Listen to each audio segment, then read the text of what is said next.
Hi everyone, thank you very much for joining us for this evening's Wildlife and Conservation Management Online Open Day. My name is Kirsty, I am the Marketing and Student Recruitment Officer here at the Aberdeen Crabeston campus, and I'm joined this evening by our lovely lecturer Sarah Marley, who teaches on the Wildlife and Conservation Management course at the campus.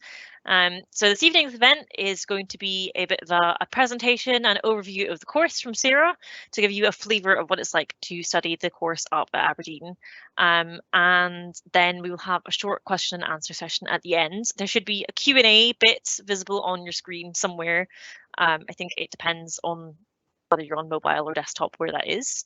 But if you have any questions, just pop them into the box during the presentation and we will answer those at the end. And yeah, I think that's it. So I will pass you over to Sarah.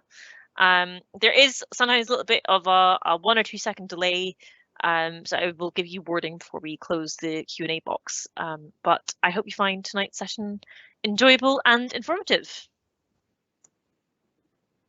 Okay, thank you so much, Kirsty, and welcome along everyone tonight. Let's see, is that passed over to me now? Yep, that's over to you now. Right, welcome along tonight. Like I said, my name is Dr Sarah Marley and I'm a lecturer in ecology here at Scotland's Rural College. So my specialism is mostly in marine ecology. I study whales and dolphins and look at some of the impacts human activities have on them. But tonight I'm going to be speaking to you much more broadly about our wildlife and conservation management degree, specifically up here at the Aberdeen campus. So to start off, just to tell you a little bit more about Scotland's Rural College, we are Scotland's national provider of college and university level education in the land-based sector, although also a little bit of marine as well. And we're a specialist institution that aims to be at the very heart of developing a sustainable natural economy within Scotland.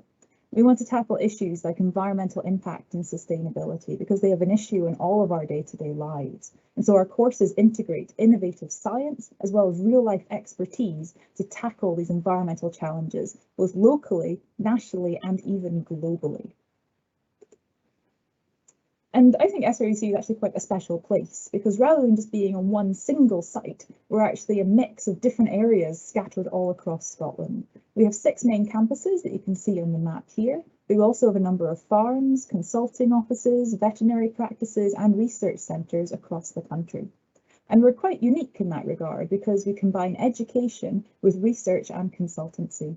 We have teaching teams that are responsible for developing and delivering high quality education to our students, but we also have an active consultancy business and active researchers conducting cutting edge science. And both of these provide knowledge and advice to government, policymakers, businesses and industry leaders.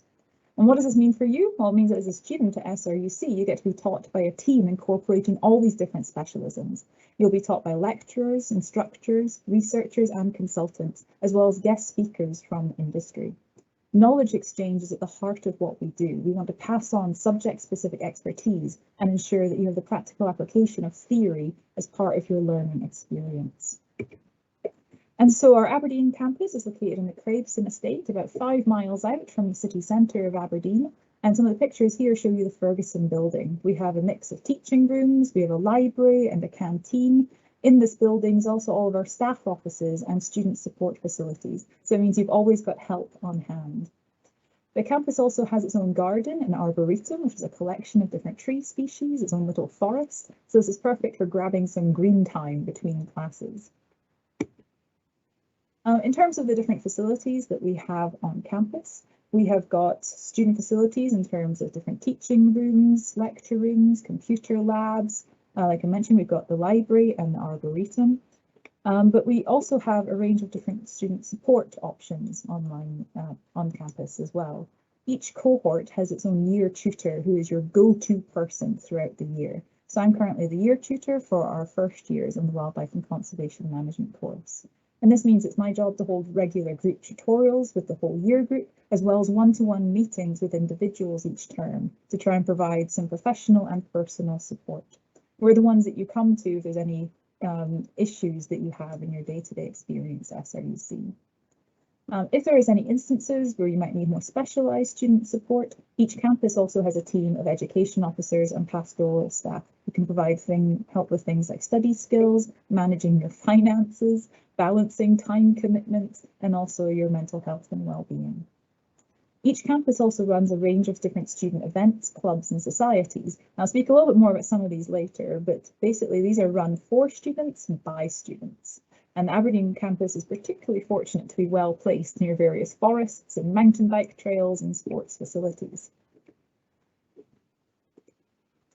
And of course, North East Scotland itself also has many fine features that we make good use of for our field trips. So the tagline for Aberdeenshire is "From mountain to sea, the very best of Scotland." And we have a whole mix of different national parks, special sites of scientific interest, nature reserves, special areas of protection and conservation. Basically, a lot of highly prized natural sites that cover terrestrial, freshwater, and marine ecosystems. And this means that we have a whole suite of habitats right here on our doorstep, from upland moorlands and forests to lower-lying grasslands and river catchments to the coastal cliffs, estuaries, and beaches. There's a lot to explore, and we try to incorporate as much of it into our course as possible, no matter what the weather, as you can see from some of these pictures. And so on to our Wildlife and Conservation Management course. This is aimed at people who are interested in these habitats as well as the species living within them. Good management of the land and the countryside is key for both conserving wildlife and ensuring sustainable human activities. So this course is aimed at people who are interested in the natural environment, want to look after it, and want to go on to inspire others to do the same. We've got a word cloud here that's based on some of our prospectus entries for this course, and you can see some recurring themes throughout it. Obviously the terms wildlife and conservation and management, but also topics like biodiversity, ecology, environment, and people.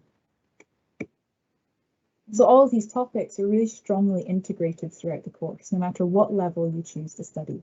One of the greatest benefits for our programme structure is that you can sign up for 1 year, 2 years, 3, or even 4. It's not a case of signing up to a course and having to stay the whole 4 years until you get a qualification. At the end of each level, you can walk away with a ticket. We've got exit points at every step of the way. But we also have a lot of people who sign up and think, oh yeah, I'm not the kind of person who can complete a degree. I'll just do the HNC for now. But it's amazing how many of them actually at the end of that year go, oh, well, that was pretty good. Yeah, I'll stay and just do 1 more year. And then before they know it, they've gone from can't to can, and they've graduated with an honours degree and gone the whole way through the 4-year programme. So at the end of each year, you'll have a meeting with your year tutor, and they'll discuss whether you want to progress or not. This sounds very official, but it's just an internal process. So as long as you've completed all your modules and passed, you'll have the option to progress. There's no application process. And I often get a lot of questions about the differences in this structure. You can leave at the end of year 1 with an HNC, end of year 2 with an HND, and then years 3 and 4 go into our Bachelor of Science degree or degree with honours. The difference between a BSc and a BSc honours is that the 4th year is more focused on research. As part of that, a very big part, you do your own independent research project that is designed, conducted, analysed and written up by the student on a topic of their choosing. So there's lots of different room to develop your own specialism areas of expertise in that final 4th year. But regardless of what level you want to progress to, each year follows 5 key themes. So this is a science degree, but it's one also incorporates some social aspects. And this is because the environment needs managing for wildlife, but also for people. So a good proportion of the course is looking at different ways to work with people, how to educate them about the natural world, and how to manage the land for sustainable use. But the main core of what we do is the science of what wildlife and habitats exist, what do they need in order to thrive, and how can we conserve them. We look at things like the underlying ecology of how species interact with each other as well as their environment. We assess the state of the natural world and we look for ways to improve it in terms of biodiversity and habitat quality. On the slide, I've got some example modules. Now, this is not an exhaustive list, it's just an idea of what we have on offer. So in the first year, this is all about setting the scene and trying to get everyone on the same level, because we know that people have come from all kinds of different backgrounds. Some have come straight out of school into this course. Others might have gone and worked in this totally different industry for 20 or 30 years and decided to retrain. So what we want to do in first year is get everyone on the same page, and give you a knowledge of this subject that's a very strong foundation upon which to build. We cover wide-ranging topics like how ecology and geology describe the interaction between land and habitats and species. We also train you in fundamental skills linked to species identification, practical conservation skills, how to use different tools, skills in leadership, and how best to manage both people and wildlife. Moving into second year, this is when it's all about applying that knowledge and those specialist skills. We want to think about how does this all work and what does it all mean? We start to specialise a little bit more. We've got modules specifically focusing on terrestrial, freshwater and marine ecology. We also give you specialist training in ecological surveying, how to use software like geographic information systems for mapping habitats and species distributions. And we also look at how to work with different stakeholders as well as the broader community to manage habitats and species successfully. In third and fourth year, this is your chance to grow as an independent scientist and evaluate the subject further. What aspects of conservation are working really well? Which bits are not working so well, and how can we improve them? And this is the chance to apply your knowledge to different management challenges to achieve conservation impact. To do this, we train you a variety of field, analysis, and research skills. So who are the people doing all this training? This is a mix of this is the core team that we have at the moment, and all of us are experienced in conservation practice and research. You've obviously met me, specialising in marine and quantitative ecology. That's using things like statistics and data analysis. It doesn't sound that much fun, but I love it, and thankfully get students to enjoy it too. We've also got Colin Hardacre, who focuses mostly on GIS, forestry and visitor management. Denise Ronald is focusing on freshwater systems and environmental education. John McDonald is experiencing environmental management and upland ecology. Amy Gray focuses on sustainability and rural planning. And Nick Littlewood is an ecologist focusing on wildlife and habitat management. So how is all this teaching going to be delivered? Well, one of the key things at SRUC is that learning is not confined to the classroom. We do a mix of study tours and field trips and real-life case studies that feature all throughout our course. Basically, we want to get you out and about as much as possible. So we try to deliver practical and applied skills alongside learning the theory in the classroom. So in these pictures, you can see a mix of our students going out on different study tours and different site visits. And the person standing in front of that group is not actually lecturers. They are site managers, practitioners, guest speakers, because we encourage links with real world people and projects, thinking that this leads a different level of expertise into your learning, but also gives you opportunities to network, to find out about volunteering opportunities, how to get work experience, and sometimes it even leads to jobs. So obviously we can't talk about teaching delivery without mentioning COVID. During the full lockdowns, we were online, just like everyone else. But coming out of it, we're utilising blended learning, which basically means that we've got a mix of different techniques. We have some pre-recorded materials that you might watch online before the class. Sometimes we do run some tutorials live online, but then we also are trying to move more and more into in-person activities to have our teaching in classrooms and to get our beloved field trips up and going. And so I've got a short video now of some of the field trips we've already done this year.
So as you can see, we have been out and about quite a lot already this year, regardless of the weather, something to keep in mind. And hopefully it gives you an idea of some of the things that we can do as part of your formal education.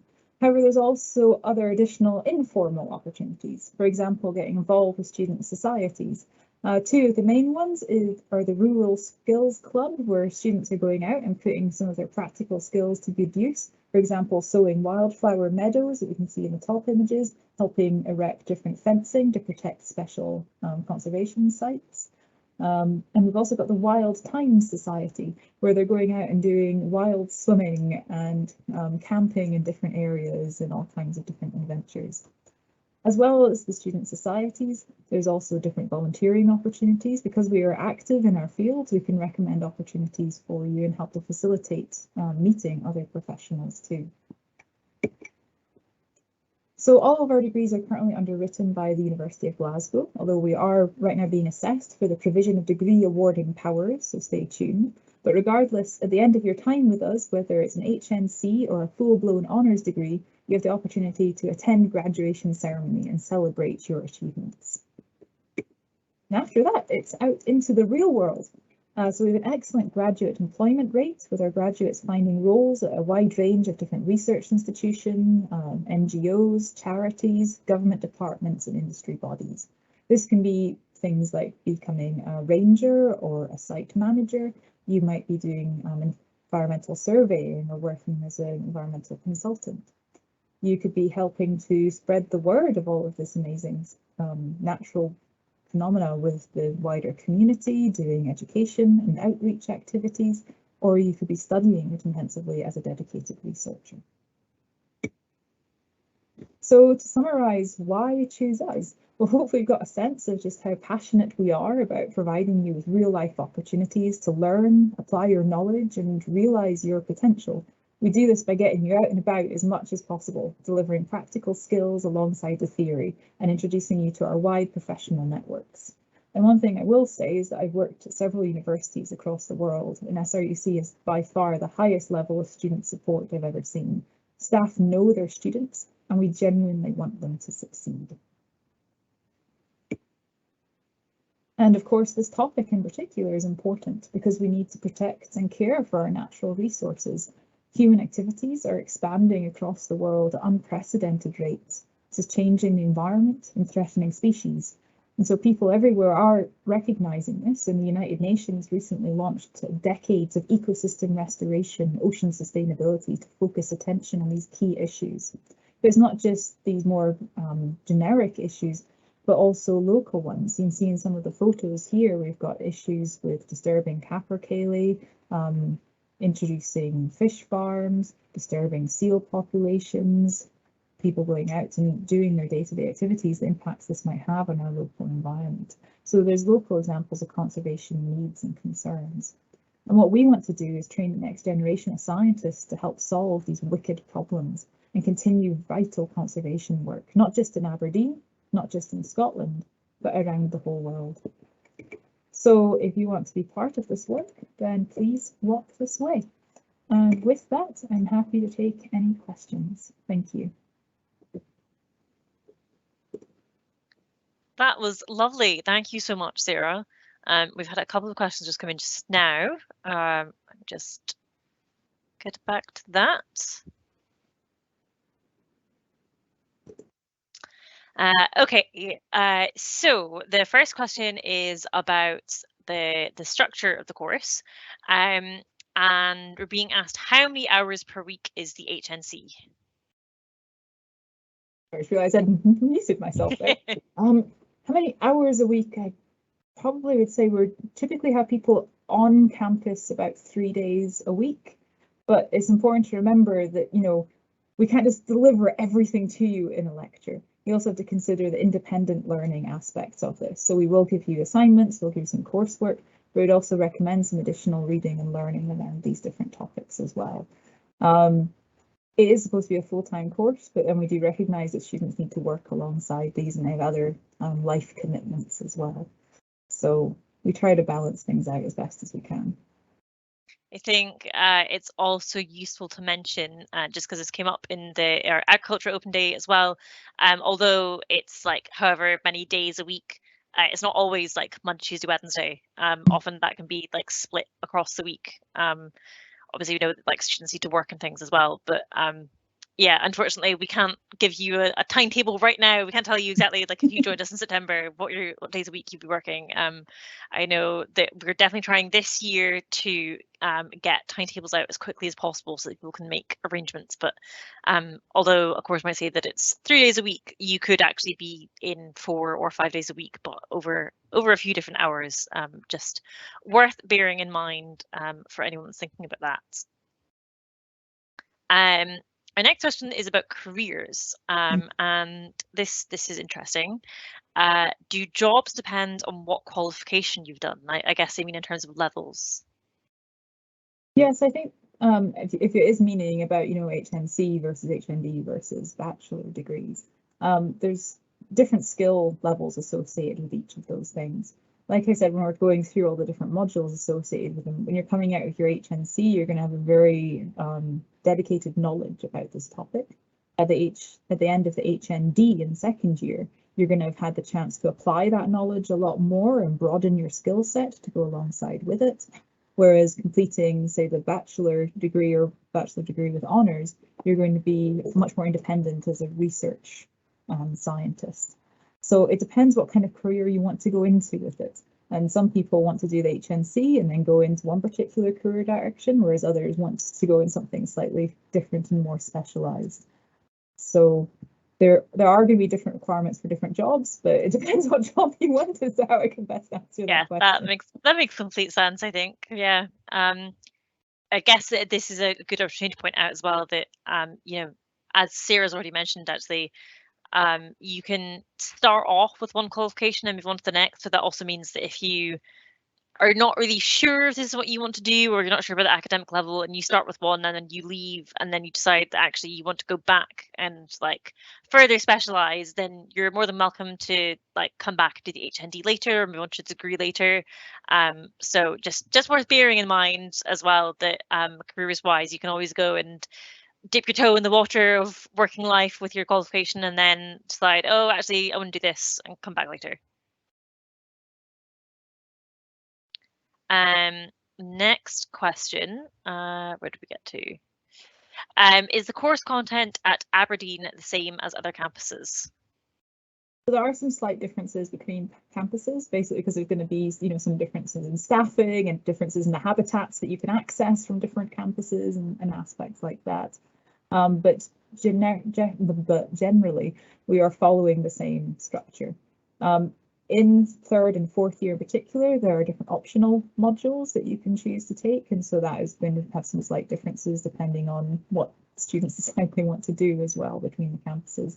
But in first and second year, the qualifications are underwritten by SQA, so generally everything is a lot more consistent. Cool. Don't know whether you'll be able to answer this or not, and I can the question asked question is anonymous, but I can send out general information about this later if anybody wants more information. Are you able to provide any information about the postgraduate diploma? Oh gosh, okay. I can try. Is there a specific? If you could even just give an overview, and if anyone's interested in postgraduate stuff, I can send out a link to the course page and details later. Absolutely. Let me just shift my brain from undergraduate into postgraduate. So we also offer a master's degree in wildlife and conservation management, and again that runs across 3 years, but in a kind of building block fashion that you can leave at the end of first year or the end of second year, or go through the whole 3 years, and you get a different type of qualification with each one. Off the top of my head, I can't remember which ones is which. I think it's like postgraduate certificate, diploma, master's degree, but yeah, that's correct. Yeah. Okay, thank goodness. Again, switching mindsets quickly off the cuff. And so it's still it depends on your experience. So we have got some students who have extensive previous experience, but they want to come and get a formal qualification. They might find the master's is more appropriate for them based on that past experience, or maybe they've already done a degree in something totally different. So they're quite familiar already with, say, scientific skills and studying processes. And so that's something we can have a separate conversation about, and we can speak with admissions and the likes of Kirsty as well to best see what suits you. But in the first and second year of the Masters, those are primarily taught modules. It's all about, providing new knowledge, developing skills. And then the third year that takes it into a master's degree is an independent research project throughout the whole year that is, again, of the students choosing. So they design it, collect the data, analyze the data, and write it up. But happy to have a separate conversation about that, or point you in the direction of people who know it a bit better than me.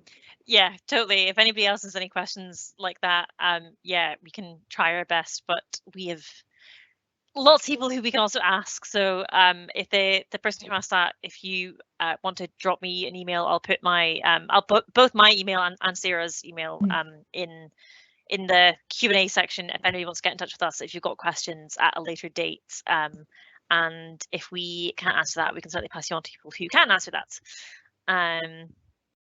Our next question, which I think is quite an interesting one, is what learning resources would you recommend reading or doing before starting the course? So if you're coming in at HNC level, we really are using that first year as an opportunity to get everyone on the same page. I'm personally not a big fan of recommending textbooks and things like that. I think that it can be really quite prohibitively expensive actually to stock up a whole bunch of textbooks. Whereas, we're trying to teach you that stuff as you're going through. And I try to find as many kind of free resources as I can for students to use, because I realize that can be an issue. So once you start the degree, we'll start you off with a bit of generic knowledge, but then we try to use things like scientific papers written by scientists, cutting edge of science, to make sure your knowledge is as up to date as possible, and a lot of free resources like that. If you want to shoot me an email and let me know, if there's any particular areas you're really interested in, I'm happy to recommend some prior reading, but we really don't require you to do any before you come. We like having you all fresh and ready to learn. I would say, like, if there's any kind of volunteering things, that's always a good way to get started with these kind of things as well. If maybe you're already involved in that, in which case that's just a really cool way to kind of get your mindset focused on what you're going to be doing after the summer. Just as a thought, it might be something useful that you can then later add to your CV too. Don't know why I'm saying this. I don't teach the course. I just thought that might be a useful thing to point out. I think that's a good point, though. I mean, a lot of our students, I spoke as well during the presentation about, we try to put you in touch with people that can give you volunteering opportunities, work experience, maybe even jobs, because the good thing about those volunteering things, it's a nice kind of try before you buy in terms of your career. You get to go out and see what you like and what you don't like, and it helps shape your decisions about where you want to go in your career. We have students at the moment who have been out volunteering on bat surveys and doing moth surveys. They've been going out and helping do ecological surveys of different habitats. I'm trying to get some out over the summer to help me with dolphin observations in Aberdeen Harbour. There's all kinds of exciting opportunities out there, although they can be hard to find them. And so that's why we try to put students in touch with people who are doing these things right now and just need a bit of a helping hand to do it. So thoroughly, encourage giving everything a go. If you check out our Facebook pages, we've got a wildlife and conservation management specific one, and we do often put up opportunities on there as well for our students, as well as the world to hear about. So check that out for some guidance. I'd quite like to join the dolphin observation. That sounds excellent. I will keep this in mind. Volunteering for everyone. Our next question asks, how much of the course is practical in the HNC? Oh gosh, I don't think I could put like a percentage value on that at all. Because some of our modules are going to be a bit more theory focused, and others are going to be ridiculously practical focused. So for example, one of the first year modules I teach is about biodiversity conservation. And we think a lot about the different states of biodiversity at the moment, human impact on the environment, what legislation and policies are out there, what different conservation organisations are doing to work on it. And so a lot of that is fairly theoretical, although we do have guest speakers coming in from, say, the Invasive Species Network or Scottish Wildlife Trust to give different talks about the work they're doing. Then we also have a first year module on conservation skills, and you're just outside continuously using you learn to use different tools, like build bug hotels and bird houses and restore paths and things like that. All these kind of applied conservation actions that we need to keep nature reserves ticking over, to run outreach activities with the general public, and all these kind of hands-on things. I think the one thing I will say about all of the staff that teach on this course is that we just love being outside and doing things. So if we can find an excuse to make it practical, we will. Yeah, we're generally going on a lot of different adventures. But of course, there's going to have to be some theory too, right?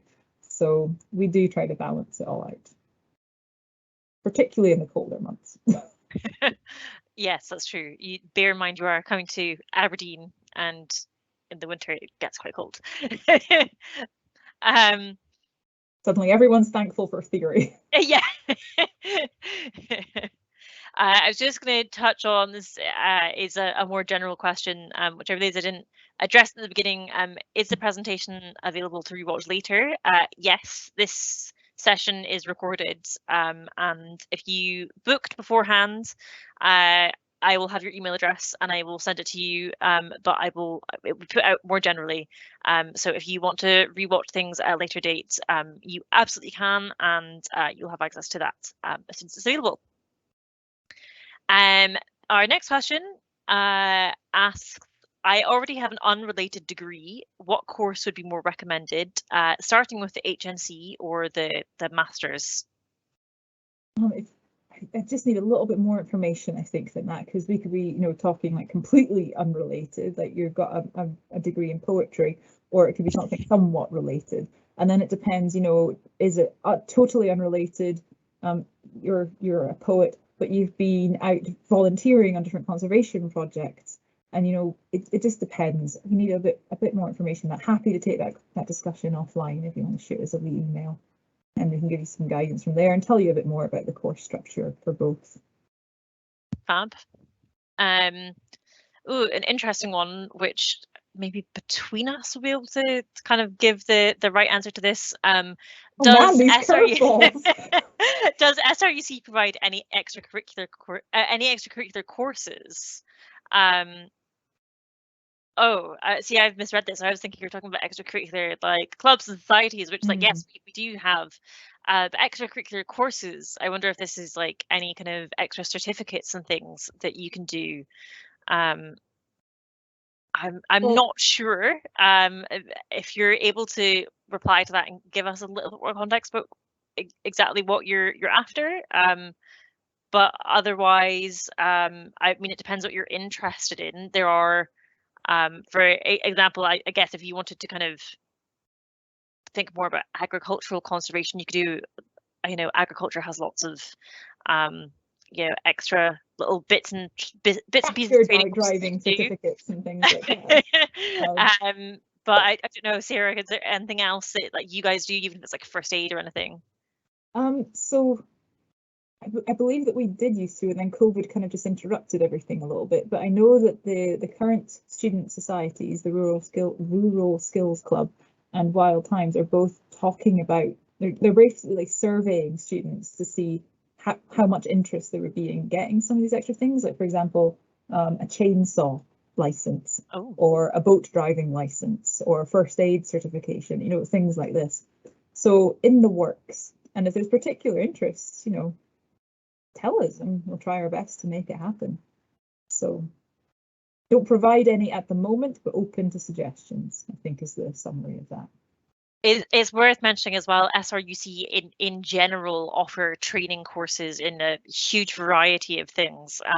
It does vary slightly from campus to campus what's on offer, but kind of with your course, if there was something that you particularly wanted to do, and we offered it as a training course, you'd be free to do that and can definitely have a look. So we do provide other kind of training courses if that's of interest, but in terms of being actually provided within the course, yeah, kind of depends on what you're after. Our next question is about entry requirements. Are there specific hires which would be more applicable for entry? I don't deal with admissions, so I'm gonna see if I can dodge that question a little bit. Yeah. I correct me if I'm wrong, Kirsty. I believe there's not like specific ones mentioned that you have to have these things. No, there's no absolute specifics. And if I think for most to... of our courses in general, even if we do mention specifics, it's not necessarily always a hard and fast rule. It's always worth kind of, if you got something similar or you haven't quite got that, or you got it at a level below what has been asked for, it's just worth getting in touch and letting us know what qualifications you do have, and things can kind of be discussed and considered. So no, I don't think there's any hard and fast rules for wildlife conservation management. Geography is maybe mentioned as a good one to have. I was going to say, if you are, if you're really planning ahead and this is you trying to choose them right now, then obviously things like biology and geography are going to link in quite strongly to the whole course ethos of this.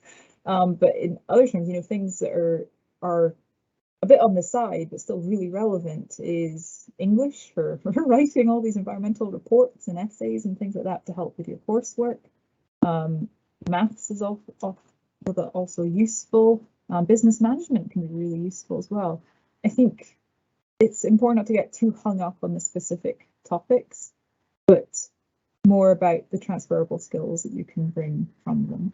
So if you are at a point where you're like, I have to make decisions about hires and I don't know what the way to go, happy again to have a separate conversation about that. Just drop us a line and let us know what stage you're at, where your interests go. And I think it's very hard to choose courses strategically. I think you have to follow what you're most interested in, because that's what you're going to put all the effort and work into. You can't go, okay, yeah, I need to have an advanced higher maths. I hate it, but I better do it. That's not going to end well. You have to, just follow your heart a little bit on some of these things. So happy to have a separate conversation if anyone's in that situation. Yeah, it's absolutely important to think about. This came up in the Agriculture Open Day as well, actually, about like following your interests. Don't force yourself to do something that you think you need but aren't interested in, because it's more likely to not go as well as opposed to doing something that you're not really sure whether you're going to need it or not, but you're interested in it and you're probably more likely to be good at it. We'd far rather you spent your time studying the stuff that you enjoy, and then, as I say, if it doesn't quite line up to what we initially had in mind for our entry requirements, that doesn't mean that you can't go anywhere near the course. It is absolutely, it's open to admissions, but we're always open to have a discussion and understand that. So yeah, absolutely go for what you're interested in. If you're interested in wildlife conservation management as well, like again, volunteering, and just like, if you're interested in that kind of thing, do it. I always kind of say, the best thing students can bring to this course is enthusiasm and passion for the topic, because you can see people that have gotten straight A's and got a gazillion hires and they come in and don't care. That's not the kind of person we're looking for. That's not the kind of person that's going to go and tackle conservation challenges and change the world. So this is a job that has to very much be driven by your motivation. So find what works for you, find your passion and follow it.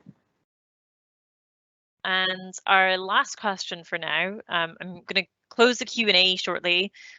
So if you've got any other questions that you can think of just now, pop them into the Q&A in the next minute or so. So no pressure, go.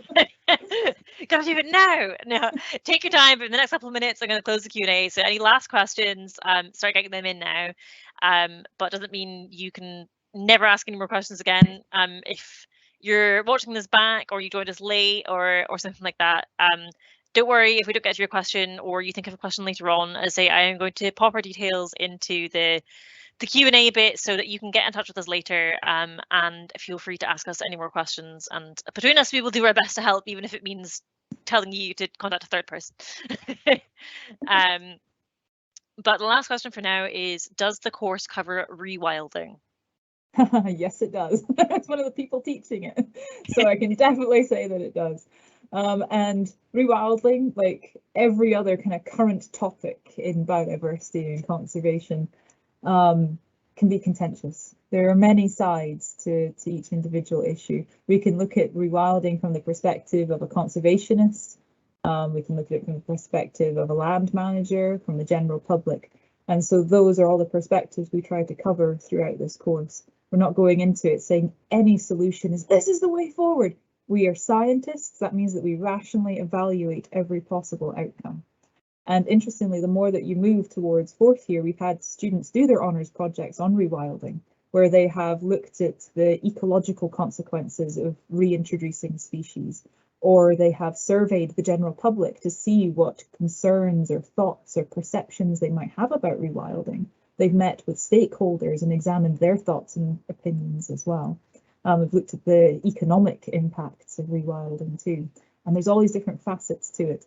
And I can definitely say that they are covered in this course, whatever your opinions about them might be. Excellent. That appears to be it, I think. I'm just going to close the Q&A now. We're not the last minute mad rush. quick. But yeah, thank you very much for all your questions. I hope that we've answered those as best we can. As Sarah said, a couple of the more specific ones, particularly about the postgraduate courses, probably need a little bit more information. So I will give you our contact details, and you can get in touch with us, and we can have a separate discussion. So I will do that now. I just closed the Q&A and I realized I couldn't add anything else, so I had to reopen it. So any last questions, now's your chance. But yes, let me pop this in. Yeah, we're more than happy to talk about any aspects of this regarding this course, master's course, just general career decisions in more detail. We want you to make the right decision for you, and we're happy to help you to explore all the options.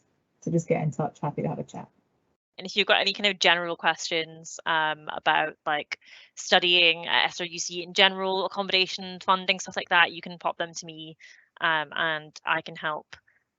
Also, I just realized it's important to note, since kind of COVID's been happening, we've not been able to have anybody on campus. Our campus is kind of under construction slightly at the moment, but I am hosting some campus tours next week. So if you are in or going to be in the Aberdeen area next Monday or Tuesday, the details are on the website, but you are more than welcome to come to the campus and just have a tour of the main kind of teaching facilities. So it's not anything hugely extravagant. We don't go out to the farm or anything, but we go through the main teaching area, and you can have a wander around and see where you'll be studying. So if that sounds like something you're interested in, just head to the website where you joined this and find the Aberdeen campus open day, and book onto one of the tours there. And yeah, you can see us in person then, not not on a screen. But just thought I'd point that out in case anybody wanted to put a location to where they've heard of if they've never seen the campus before. And if you do turn up the campus, keep your eyes open for the squirrels, because they've been particularly active lately, apparently. Yeah. So thank you very much, and thank you very much, Sarah. That was an excellent presentation, and thank you to all of you for joining us. I hope that's been helpful. As I say, if you've got any more questions, just pop either of us an email and we'll do our best to help. Have a lovely evening, and I hope we'll see some of you as wildlife and conservation management students next year.